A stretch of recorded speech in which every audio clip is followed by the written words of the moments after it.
بسم اللہ الرحمن الرحیم۔ السلام علیکم ورحمۃ اللہ وبرکاتہ۔ حضرت ابو ہریرہ رضی اللہ تعالی عنہ بیان کرتے ہیں، رسول اللہ صلی اللہ علیہ وسلم نے فرمایا، روز قیامت سب سے پہلے شہید کا فیصلہ سنایا جائے گا، اسے پیش کیا جائے گا تو اللہ اسے اپنی نعمتیں یاد کرائے گا اور وہ ان کا اعتراف کرے گا۔ پھر اللہ فرمائے گا، تو نے ان کے بدلے میں یعنی شکر کے طور پر کیا کیا؟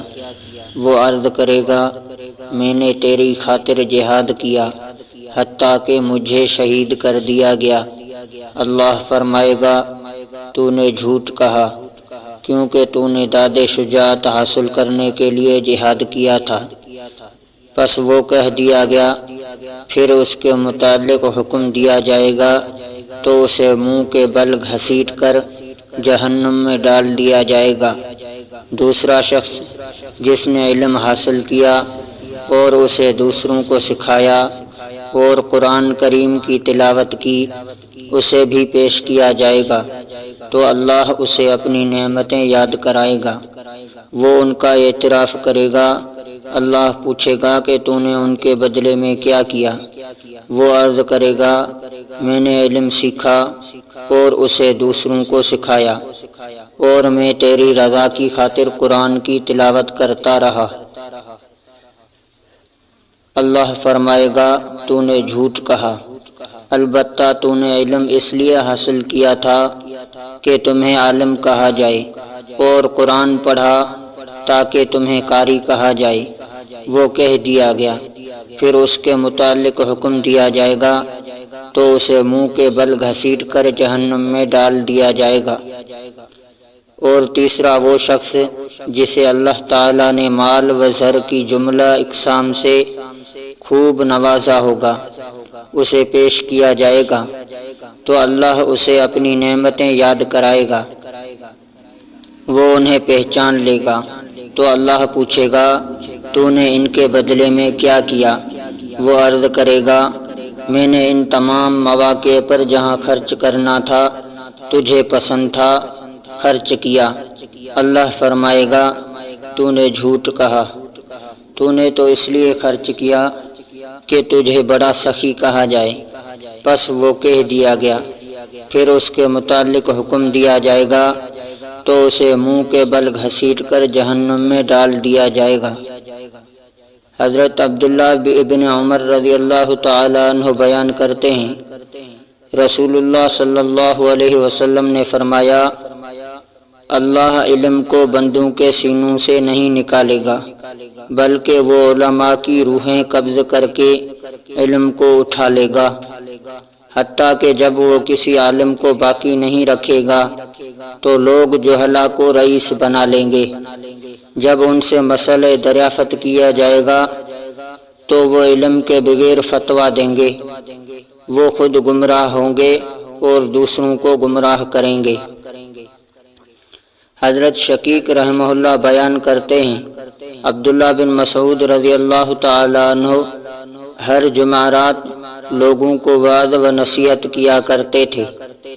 کسی آدمی نے ان سے کہا، ابو عبد الرحمن، میں چاہتا ہوں کہ آپ ہر روز ہمیں وعظ و نصیحت کیا کریں۔ انہوں نے فرمایا، سن لو، ہر روز وعظ و نصیحت کرنے سے مجھے یہی امر مانے ہے کہ میں تمہیں اکتاہٹ میں ڈالنا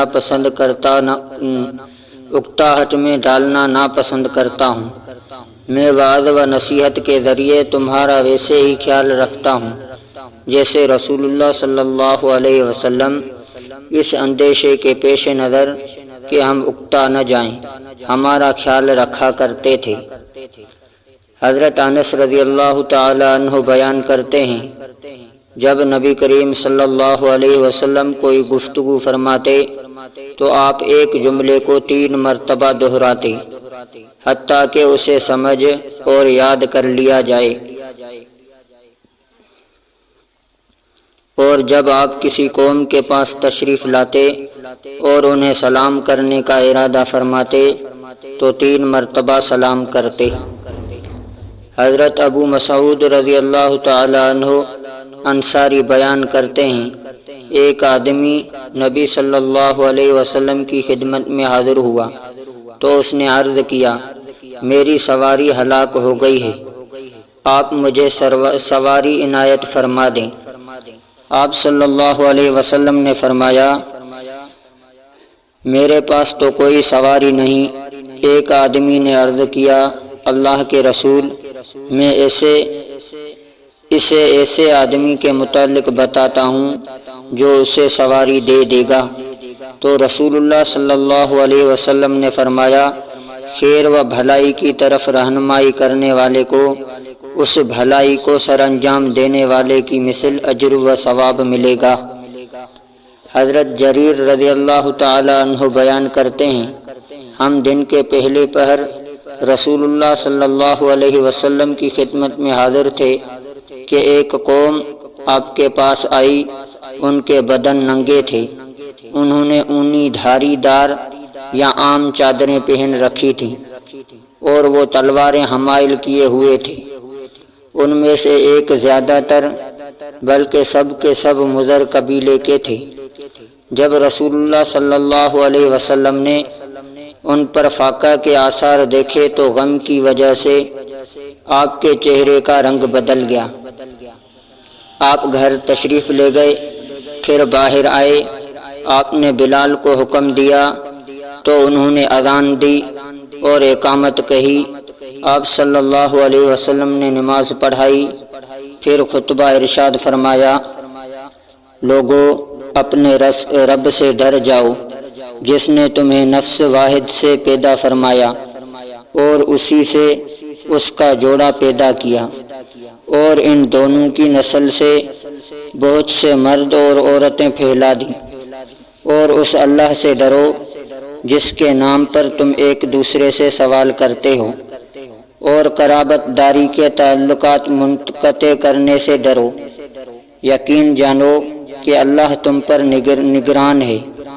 اور سورۃ الحشر کی آیت تلاوت فرمائی، اے ایمان والو، اللہ سے ڈرو، اور چاہیے کہ ہر متنفس دیکھ لے کہ وہ کل کے لیے کیا کچھ آگے بھیجتا ہے، اور تم اللہ سے ڈرو، بے شک اللہ تمہارے اعمال سے باخبر ہے۔ پس کسی نے دینار صدقہ کیا، کسی نے درہم، کسی نے کپڑا، کسی نے گندم کا سا، اور کسی نے 1 سا کھجوریں صدقہ کی، حتیٰ کہ آپ صلی اللہ علیہ وسلم نے فرمایا، خواہ کھجور کا ٹکڑا صدقہ کرو۔ راوی بیان کرتے ہیں، انصار میں سے ایک آدمی ایک تھیلی اٹھائے ہوئے آیا، قریب تھا کہ اس کا ہاتھ اسے اٹھانے سے عاجز آ جاتا، بلکہ عاجز ہی آ گیا۔ پھر لوگ مسلسل آنے لگے، حتیٰ کہ میں نے اناج اور کپڑوں کے 2 ڈھیر دیکھے، حتیٰ کہ میں نے رسول اللہ صلی اللہ علیہ وسلم کے چہرے مبارک کو سونے کی طرح دمکتا ہوا دیکھا۔